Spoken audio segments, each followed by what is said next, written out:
Good morning. तो biological with Manish में आपका स्वागत है। और आज का हमारा टॉपिक है स्ट्रेटजी इनहेंस इन फूड प्रोडक्ट। और ये इसके एक वीडियो जो हम पहले भी बना चुके हैं, जिसमें हमने इस चैप्टर के इंट्रोडक्शन के बारे में जो था डिस्कस किया था, इनब्रीड आउटब्रीड के बारे में डिस्कस किया था। आज हम इसकी जो टेक्निक है उनके बारे में डिस्कस करेंगे, और स्पेशल दो technique genetic engineering and mutations के बारे में जो हम यहाँ पे डिस्कस करेंगे। तो वीडियो को स्टार्ट करने से पहले मैं आपको बता दूं कि अगर आप न्यू स्टूडेंट है तो चैनल को सब्सक्राइब कर लीजिए, और अगर आपको वीडियो जो होती है अच्छी लगती है तो आप वीडियो को शेयर कर सकते हैं, और आपको कोई क्वेश्चन अगर होता है तो आप कमेंट करके पूछ सकते हैं। तो चलिए आज की वीडियो जो होती है स्टार्ट करते हैं। तो आज हम पढ़ने वाले सबसे पहले जेनेटिक इंजीनियरिंग को। तो जेनेटिक इंजीनियरिंग जो होती है ये बायोटेक्नोलॉजी से आती है। आपकी बायो में जो होती है ब्रांच होती है बायो की, बायोटेक्नोलॉजी, और काफ़ी इंपॉर्टेंट ब्रांच है। तो इसको जो होता है आपको स्पेशली पढ़ना है, इस टॉपिक को आपको छोड़ना नहीं है, और समझना भी है कि जेनेटिक इंजीनियरिंग क्या होती है। एडवांस बायो में जो होते हैं इसका काम होता है। तो जेनेटिक इंजीनियरिंग क्या चीज़ है? तो जेनेटिकली मतलब जीन के बेस पर आपको क्या करना है, इंजीनियरिंग, उसमें चेंजमेंट लाने, उसमें कुछ नया करना है। इसे हम जो है जेनेटिक इंजीनियरिंग कहते हैं। अगर आप इसकी डेफिनेशन बनाना चाहें तो डेफिनेशन जो है वो आप बता सकते हैं कि genetic engineering also called the genetic modification, a genetic manipulation is the direct manipulation of organism gene using the biotechnology. ये वो टेक्निक होती है जिसके अंदर आप जीन को चेंज कर देते हो, या जीन को मैनिपुलेट कर देते हो, या न्यू जीन जो होते हैं वो इंसर्ट कर देते हो, या ओल्ड जीन जो होता है वो कट करके बाहर निकाल देते हो, या फिर दो डीएनए को आप रिकम्बिनेंट कर देते हो। तो ये सभी जो होता है वो कहलाता है जेनेटिक इंजीनियरिंग। ये सभी चीज़ें जो होते हैं हम इसमें करते हैं। तो जेनेटिक इंजीनियरिंग जो होती है उसको समझने के लिए आप ये 3-4 डायग्राम मैंने इसमें यहाँ पे डाल दिया अलग अलग, जिसको आप यहाँ पे देख सकते हैं। जैसे 2 डायग्राम जो है यहाँ पे इसके डाले गए हैं जेनेटिक इंजीनियरिंग के, इसको आप देख सकते हो। इससे पहले मैं आपको थियोरेटिकली बता देता हूँ क्या होता है कि और किस तरीके से इसको यूज़ करते हैं, फिर डायग्राम पे जाके इसको और अच्छी तरीके से समझेंगे। तो देखिए जेनेटिक इंजीनियरिंग में हम क्या करते हैं। देखिए जैसे कि आपको प्लांट को इम्प्रूव कराना है, प्लांट आपने लिया है या कोई एनिमल आपने लिया है, इसको आपको क्या कराना है, इम्प्रूव कराना है। तो आप क्या करेंगे, इसका जो डीएनए होता है सबसे पहले आप इसको स्टडी करिए, इसमें क्या कमी है, उसको जो होता है डिफिशियंसी को हम क्या कर लेंगे, स्टडी कर लेंगे, और कौन सी जीन आपको कट करके बाहर निकालना है, या क्या इसमें आप ऐड करके इसको इम्प्रूव करा सकते हो। अगर वे जीन आपको किसी दूसरे प्लांट में मिलते हैं, एग्जाम्पल के तौर पे आप वीट को ले लीजिए, एक मिनट एक वर्कशीट ले लेते हैं।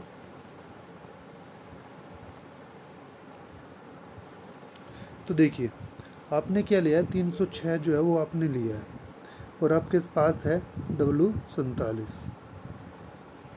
तो आप W47 को क्या करना चाहते हैं, इम्प्रूव। आप जैसे 306 में न्यूट्रिशन होते हैं, इसी तरीके का न्यूट्रिशन आप जो है इसमें बनाना चाहते हैं। या फिर आपने जो होता है एक नॉर्मल सा एग्जाम्पल लिया है, आपने एक प्लांट लिया है जो कि क्या है, ड्वार्फ है, और एक प्लांट ऐसे लिया जो कि क्या है, टाल है। ये आपको इजीली समझ में आएगा। तो ड्वार्फ के अंदर क्या है, ड्वार्फ के अंदर वो जीन नहीं है जो इसको क्या कर सके, टाल बना सके। ये जीन इसके अंदर नहीं है, मगर टाल का जो डीएनए होगा उसके अंदर एक जीन होगा जो उसको क्या कर रहा है, टाल बनाने में हेल्प कर रहा है। तो आपको क्या करना है, ये यहाँ से कट करके, ये पोर्शन यहाँ से कट करके किसके अंदर इंसर्ट करना है, इसके अंदर इंसर्ट करना है। ये कहलाता है जेनेटिक इंजीनियरिंग। अब इसको आप करते कैसे हैं, तो इसको करने के लिए क्या होता है कि आपके पास जो डीएनए था जिसमें आपको वो जीन मिला है, उस पोर्शन को आप क्या कर लेते हो, कट करके निकाल लेते हो। ये आपको इंसर्ट करना है, ठीक है। अब किसके अंदर करना है, ये था वो जिसके अंदर आपको इसे इंसर्ट करना है, नंबर 2। इसके अंदर इसको क्या करना है, आपको इंसर्ट। अब इंसर्ट करने के लिए ये तो है नहीं कि आप उठाओ के डाल दोगे, तो इसके लिए क्या लगता है, एक प्लाज्मिड। तो प्लाज्मिड के बारे में जो होता है वो थोड़ा सा जानते हैं। तो जो प्लाज्मिड होगा वो असल में क्या होता है, एक सर्कुलर डीएनए होता है जो किसके अंदर पाया जाता है, बैक्टीरिया के अंदर पाया जाता है। तो इसका हम क्या करेंगे, इसका छोटा सा पोर्शन जो होता है हम कट कर लेंगे, और कट करने के बाद हम क्या करेंगे, इसके अंदर जो हमारा दूसरा जो डीएनए था जो हमने कट करके निकाला था उसको यहाँ पे इसके अंदर इंसर्ट कर देंगे और उसके बाद इस प्लाज्मिड को उस सेल के अंदर जो है डाल देंगे जिसमें हमें ये इंसर्ट करना है उसके अंदर। जैसे कि ड्वार्फ के अंदर इंसर्ट करना था, ये टाल वाला जीन था, तो ये टाल वाला जीन किसके अंदर इंसर्ट करना था, ड्वार्फ के अंदर। तो ये ड्वार्फ वाली सेल में इस प्लाज्मिड को हम डाल देंगे और वहाँ से वो जो होगा जीन ट्रांसफ़र हो जाएगा। तो ये कुछ जो होता है जेनेटिक इंजीनियरिंग में आपको दिखाया गया डायग्राम के अंदर। देखिए डायग्राम को ध्यान से देखिए, यहाँ पे इन्होंने क्या किया हुआ है, यहाँ पे इन्होंने डीएनए लिया हुआ है। जैसे insecticide gene is created using the recombinant DNA technology. ये क्या कर रहे हैं, इंसेक्टिसाइड्स जीन्स जो होते हैं वो बना रहे हैं। इन्होंने क्या करा है, एक स्पीसीज से इंसेक्टिसाइड्स जीन जो था वो ये डीएनए था, इस डीएनए से इंसेक्टिसाइड जीन जो है वो कट कर लिया है। ये डीएनए कट हो गया अब इनका। अब उस दूसरे इन्होंने क्या करा है, ये जो प्लाज्मिड था सर्कुलर, इस प्लाज्मिड को लिया वेक्टर को, और इस वेक्टर में से जो इसका ये जो प्लाज्मिड था इस प्लाज्मिड के अंदर इस डीएनए को क्या करा है, इंसर्ट कर दिया। अब इंसर्ट करने के बाद इन्होंने क्या करा है, उन प्लांट्स की सेल्स के अंदर जिसमें ये जीन इंसर्ट करना था उनके अंदर यहाँ पे इस वेक्टर को क्या कर दिया, डाल दिया। अब ये यहाँ पे क्या कर रही है, ग्रो कर रही है। अब जिनके अंदर ये पूरे सक्सेसफुली इंसर्ट हो चुका है उनको हमने यहाँ पे क्या कर लिया, सेपरेट कर लिया। सेपरेट करने के बाद उन सेल से हमने क्या करा है, न्यू प्लांट्स ग्रो करे हैं और उनको टेस्ट करा है इंसेक्ट के अंदर क्या वे उससे मर रहे हैं या नहीं मारी जा रही है। तो ये इन्होंने यहाँ पे दिखाया है। इसी के साथ ये दूसरा डायग्राम है, इस डायग्राम में इन्होंने क्या दिखा रखा है, इस डायग्राम में नंबर 1 जो है इन्होंने दिखा रखा है कि cell are removed from the patient. Patient से जो सेल थी वो इन्होंने क्या कर लिया, रिमूव कर लिया। दूसरे में दिखा रखा है कि लेबोरेटरी में एक virus Altered so that it can not reproduce. तो इन्होंने क्या करा है, जीन को इंसर्ट कर दिया वायरस के अंदर। अब वो वायरस जिसमें जीन को इंसर्ट करा था वो वापस किस में कर दिया, वो पेशेंट की सेल्स के अंदर डाल दिया। अब वो उस डीएनए को क्या करेगा, पेशेंट के मेन डीएनए के साथ मिला देगा और पेशेंट के अंदर जो है वो चला जाएगा। इस तरीके से जो होता है हम क्या कर लेते हैं, डिजीज़ को भी जो होते हैं ठीक कर सकते हैं किसी भी पेशेंट की, या उसको इम्प्रूव कर सकते हैं। जैसे इंसुलिन का अगर आप एग्जांपल है तो इंसुलिन जो होता है जब नहीं बनता तो इंसुलिन को हम क्या करते हैं, बाहर से भी डाल सकते हैं। इंसुलिन का जो जीन है वो भी हम डाल सकते हैं, इंसर्ट कर सकते हैं। और कई तरह की जो डिजीज़ होती है जैसे एडीए की जो डिजीज़ है, ठीक है, जिस पर काफ़ी क्वेश्चन आते हैं, ठीक है, इसको भी जो होता है इस जेनेटिक टेक्निक से, इंजीनियरिंग से क्या कर सकते हैं, ठीक कर सकते हैं। तो अगर आपको जो होते हैं समझ में आया हो तो काफ़ी अच्छी बात है। अगर आपको कोई डाउट है इससे रिलेटेड तो आप कमेंट करके जो है पूछ सकते हैं। अब देखते हैं म्यूटेशन के बारे में। म्यूटेशन क्या होती है, म्यूटेशन होता है डीएनए में चेंज आना। आपका जो डीएनए होता है उसमें क्या होता है, न्यूक्लियोटाइड बेस पेयरिंग सीक्वेंसिंग होती है।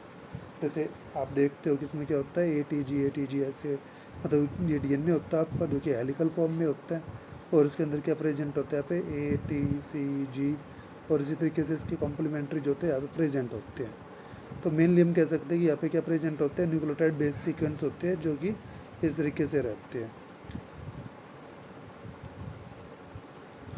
जब इन पे क्या होता है कि यूवी रेज पड़ती है तो यूवी रेज पड़ने पर ये कुछ सीक्वेंस जो होते हैं वो क्या हो जाते हैं, ब्रेक डाउन हो जाते हैं। कई कारणों से जो होते हैं ये ब्रेक डाउन हो सकते हैं, जैसे टेम्परेचर बढ़ने पे भी ब्रेक डाउन हो सकते हैं। कई तरह के केमिकल्स होते हैं जैसे बेंजीन होता है, कार्सिनोजेनिक होता है, तो उसके डलने से भी जो होता है म्यूटेशन हो सकती है। और भी कई तरह के जो होते हैं रीज़न होते हैं। मेन रीज़न जो होता है हम ये मान लेते हैं कि जैसे कि यूवी रेज है, यूवी रेज के पड़ने पर यूवी रेज क्या करेगी, ये आपकी सेल है, इस सेल के अंदर न्यूक्लियस है और इसके अंदर क्या होता है, डीएनए होता है। तो यूवी रेज इसको इंसर्ट करती है, किस पे जाके पड़ेगी, डीएनए पर, और डीएनए पर पड़ने के बाद इनमें कुछ न्यूक्लियोटाइड सीक्वेंस को ब्रेक डाउन कर देगी और ब्रेक डाउन करने से वे वहाँ से टूट कर कहाँ पे आ जाएंगे, बाहर की तरफ आ जाएंगी।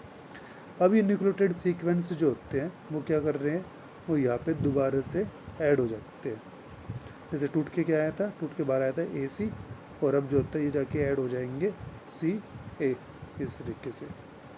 या ये यहाँ पे ऐड ना होकर ये क्या हो जाएंगे, ऐड हो जाएंगे आपके आगे पीछे कहीं और जगह पे, जैसे कि यहाँ पे ऐड हो गई है। तो अब देखिए, पहले जो सीक्वेंस हम स्टार्ट कर रहे थे वो कहाँ से कर रहे थे, हम यहाँ से कर रहे थे 1 2 3, ठीक है। इस तरीके से कोडोन गिना जा रहा था, उसके बाद इस तरीके से फिर ये कोडोन गिना जा रहा था। मगर अब कोडोन जो है गिना जाएगा वो कहाँ से, वो गिना जाएगा इस तरीके से। तो इसका देखिए पैटर्न जो है वो क्या हो गया, चेंज हो गया। पहले जो होता है इस पैटर्न से अमीनो एसिड बन रहे थे, अब क्या बन रहा है, इस पैटर्न से अमीनो एसिड बन रहे हैं। तो ये होता है म्यूटेशन। एक बार और दोबारा से समझते हैं इसको। तो मेनली अगर आपको नहीं पता है इसके बारे में, तो प्राइमरी बात जो आपको इसके बारे में जाननी है वो ये होती है कि डीएनए जो होता है वो किसको बनाता है, आरएनए को बनाता है। आरएनए जो होता है वो किसको बनाता है, प्रोटीन को बनाता है। ये मेन बात आपको पहले तो ध्यान रखनी है, क्योंकि इससे पहले जो हमने एक्सप्लेन करा उसमें इसको बताया नहीं था। जो बच्चे इस चीज़ को समझता है वो ईजिली इसको जो है कर लेगा। तो पहले क्या होगा, डीएनए होगा, डीएनए से आरएनए बनेगा, आरएनए से क्या बनेगा, प्रोटीन बनेगा। अब डीएनए जो होगा उसके सीक्वेंस होते हैं ए टी सी जी, इस तरीके से। आरएनए में भी सीक्वेंस होते हैं, ए से क्या जुड़ता है यू, और टी से क्या जुड़ता है ए, सी से जी, जी से सी। अब इनके प्रोटीन बनते वक्त क्या होता है, कोडोन गिने जाते हैं। तो एक कोडोन मिलके क्या बनाते हैं, अमीनो एसिड को, फिर अगला कोडोन अगले अमीनो एसिड को, और अमीनो एसिड जुड़ के आपस में क्या बना देते हैं, प्रोटीन। तो ये बात थी यहाँ पे। तो अगर आपके इन ए टी सी जी में अगर चेंज आ जाए, सी की जगह क्या आ जाए, अब जी आ जाए, तो इससे आरएनए की सीक्वेंसिंग भी चेंज होगी, और इससे कोडोन भी चेंज होगा, और कोडोन चेंज होने से अमीनो एसिड भी क्या होगा, चेंज होगा। और अमीनो एसिड के चेंज होने से प्रोटीन की जो प्रॉपर्टी होगी वो भी क्या होगी, चेंज होगी। एक नई तरीके का प्रोटीन जो वो बनेगा, और वो अलग अलग चीज़ें जो होता है वो कर सकता है। वो कोई बेनिफिशियल चीज़ भी आपको दे सकता है, वो कोई डिजीज़ भी आपके ऊपर कर सकता है। कैंसर जो होते हैं वो इसका एक एग्जाम्पल है म्यूटेशन का। तो ये होता है म्यूटेशन। म्यूटेशन से हमने काफ़ी चीज़ों को जो है जानना है, कुछ चीज़ें हमने ठीक भी की है, और काफ़ी डिजीज़ जो है वो हमने जानी भी है कि किस तरीके से होती है। तो म्यूटेशन के जो होते हैं वो दो टाइप होते हैं, एक होता है स्पॉन्टेनियस म्यूटेशन, एक होता है इंड्यूस्ड म्यूटेशन। स्पॉन्टेनियस म्यूटेशन जो होती है वो लगातार चलती रहती है हमारे लाइफ साइकिल में। जैसे हम छोटे होते हैं, छोटे से फिर बड़े होते हैं, फिर और बड़े होते हैं, तो हमारी आदतें, हमारी फेस स्ट्रक्चर्स जो होते हैं, वो पर्सनैलिटी जो होती है वो चेंज होती रहती है। तो इसमें कहते हैं स्पॉन्टेनियस, ये हमारी बॉडी पर, लाइफ स्टाइल पर ज़्यादा असर नहीं डालती। मगर एक होती है इंड्यूस्ड म्यूटेशन। इंड्यूस्ड मतलब जो स्टार्ट की जाती है किसी चीज़ के डलने से या किसी चीज़ के आने से। जैसे कोई केमिकल जो है वो किसी के ऊपर डाल दिया गया, या गलती से डल गया, या उसके संपर्क में आ गया, या यूवी रेज के संपर्क में आया, तो इस तरीके से, या इन्वायरमेंटल इफेक्ट किसी चीज़ का लंबे समय तक रहा, तो ये सभी चीज़ें क्या करती है, इंड्यूस्ड करती है किसको, एक चेंज को, वो कहलाता है म्यूटेशन। तो ये जो है आपको यहाँ पे जानना है कि म्यूटेशन जो होती है दो तरह की होती है, एक इंड्यूस्ड होती है और म्यूटेशन क्या होते हैं। अब ये स्पॉन्टेनियस थी, ये हमने आपको बता दिया है। इसकी जो कॉज होते हैं वो अलग अलग कॉज होते हैं, केमिकल्स भी होते हैं, यूवी रेज भी होता है, टेम्परेचर भी होता है। अगर आप 10 डिग्री टेम्परेचर अपनी बॉडी का बढ़ा देते हैं, देखिए टेम्परेचर बढ़ने पे क्या होता है, ठीक है। टेम्परेचर है जैसे कि ये डीएनए होता है आपका, ये इस तरीके से बाउंडेड रहता है हाइड्रोजन बॉन्ड से। जब टेम्परेचर बढ़ता है तो ये हाइड्रोजन बॉन्ड ब्रेक डाउन हो जाते हैं और डीएनए क्या हो जाता है, डीनेचुरेट हो जाता है, ठीक है।